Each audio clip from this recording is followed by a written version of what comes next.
So this is a very exciting study because many of us are caregivers. How many have a family member that we care for, have cared for? Okay, over half of the room. There we go.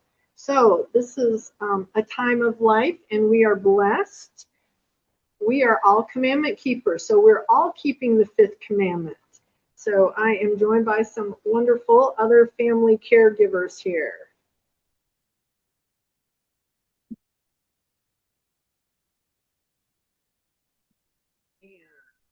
Marcelle? Yes, I can hear you. Okay. Are you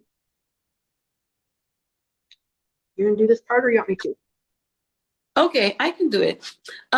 So yes, good morning. And as Dr. Christman was sharing, that most of us have that experience of not only being a family caregiver, but also at one point having, being a care recipient as well. So largely, baby boomers in the U.S. Um, make up about 5%. I mean, it's five times more, let's say the population age 65 and older, grew nearly five times faster than the total population over the past 100 years. And as families age, there's an opportunity to provide care for aging loved ones, especially our parents or older, families, aunts, and, and so forth. However, our position is on about the biblical command of what God has called us to do, and to look at the background that the Bible tells us to care for our families. The fifth commandment: honor our father and our mother, that our days may be long upon the land which the Lord thy God giveth thee, is the first commandment with a cause and effect. And as a family caregiver has many benefits, as we all know, but there are sometimes those significant stressors that may result in burnout and adverse effects on the caregiver's health. So among caregivers with diabetes, high caregiver strain was associated with less physical activity and worse self-care.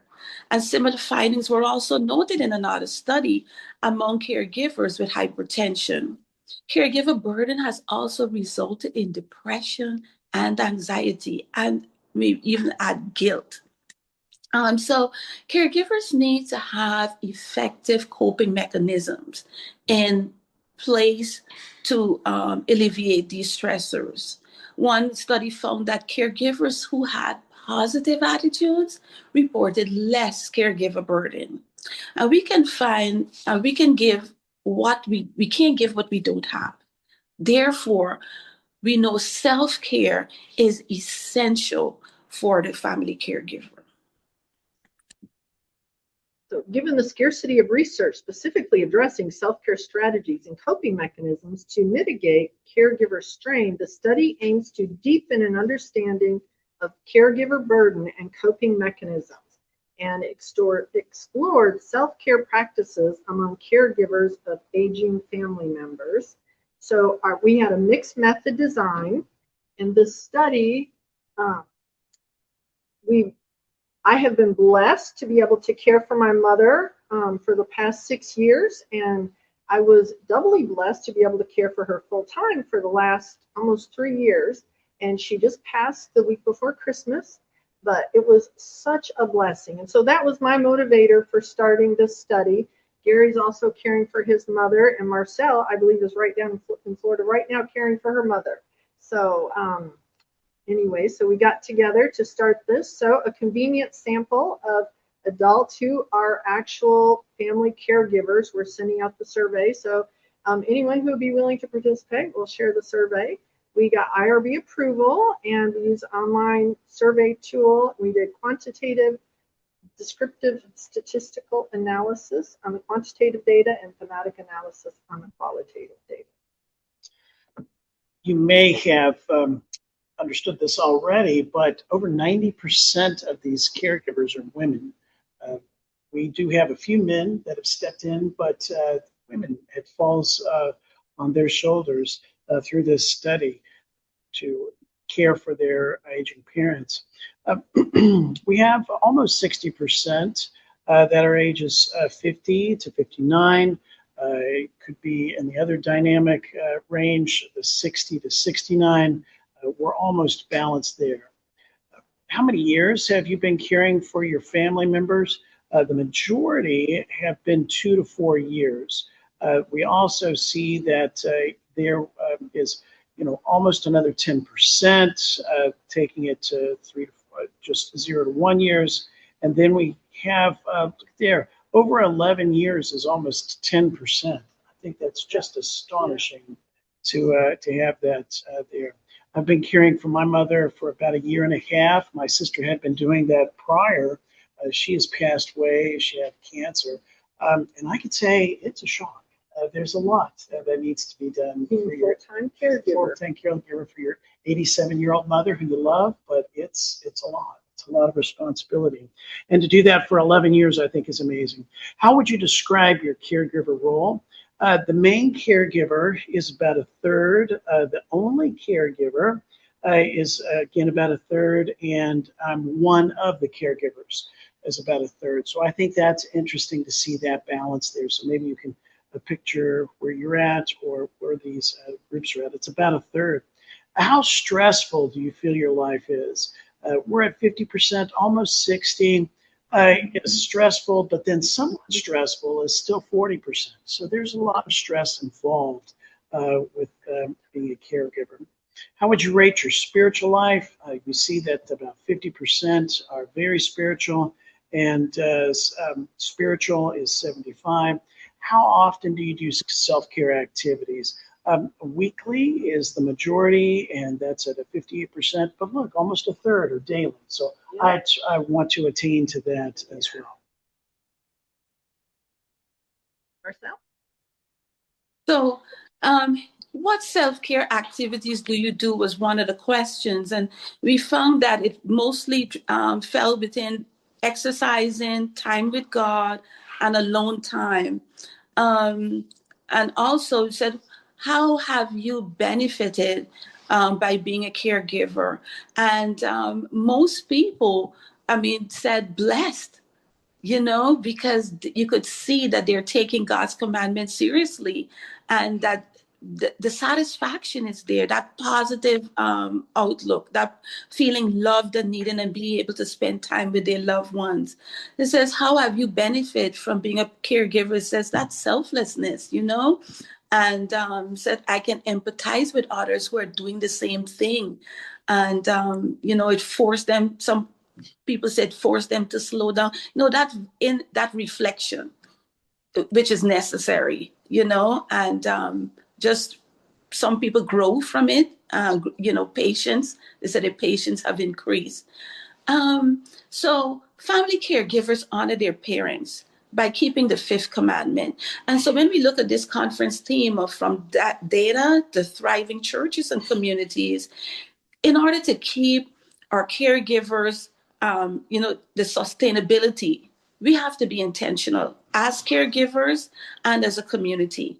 Caregiving ability to sustain their role begins with consistent, personalized self-care behaviors. Strengthening self-sustainability means that prioritizing care that is restorative, such as getting adequate amount of sleep, hydration, physical activity, setting healthy boundaries to prevent emotional and physical depletion, recognizing early signs of stress and responding with supportive actions rather than pushing the limits.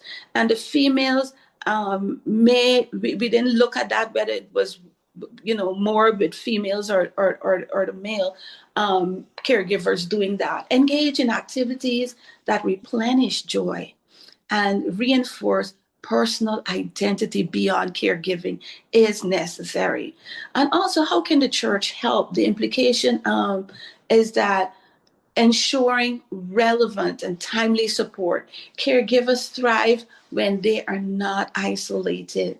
A strong community network from the church provides emotional support with shared experiences, practical support such as respite, come and sitting with the care recipient while the caregiver get to go and just do some R&R, accountability without judgment in maintaining self-care commitments, connection to resources that family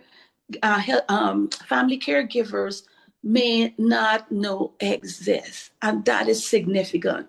Connection to resources that caregivers may not know exist. And so making this available and announcing it is important. Community is both a buffer, especially the church community, is both a buffer and a bridge. Bufferings, it decreases the stress, and bridging caregivers to the help they need. So community resources, and I'm thinking as an NP that, assess, and even as a church, assess and then access. Assessing the need, allow them to verbalize and talk, especially as healthcare workers or teachers, educators, community people, asking questions so that whatever we do is individualized. Caregiver benefit most when they can easily access educational resources such as guides and training, financial and legal support, like respite funding, advanced care planning, health services, such as mental health counseling, because like I said, some may have guilt, some may be suffering from grief, the loss of the parent not being able to do the things that they used to do. Respite funding, also health services, crisis and after hour support when unexpected challenges arise, reducing the burden of searching for help directly reduces caregiver stress. And finally, they said the power of the written plan. A written self-care plan support, it increases follow through on self-care behaviors. It strengthens resilience by providing structure during stressful periods. It clarifies roles, especially when there's more than one. My brother is the caregiver that's with mom, the full-time caregiver, and his health has deteriorated significantly. So while I'm here, I'm going up since I'm on break to help him so that he would be able to get, some of that support. It says this kind of the written plan, ensuring that our family caregivers have a written plan, it transforms intentionality into action. And this aligns beautifully with Habakkuk 2:2, where it says, then the Lord answered me and said, write the vision and make it plain on tablets, that they may run who read it. Writing creates clarity, and clarity creates sustainability. Over to you, Rhonda. Okay. All right. So here's the family care plan, the self-care plan. Anyways, here's an option. There's a family caregiver self-care plan. If you're interested, our references. And so thank you so much. Here's a QR code to our presentation.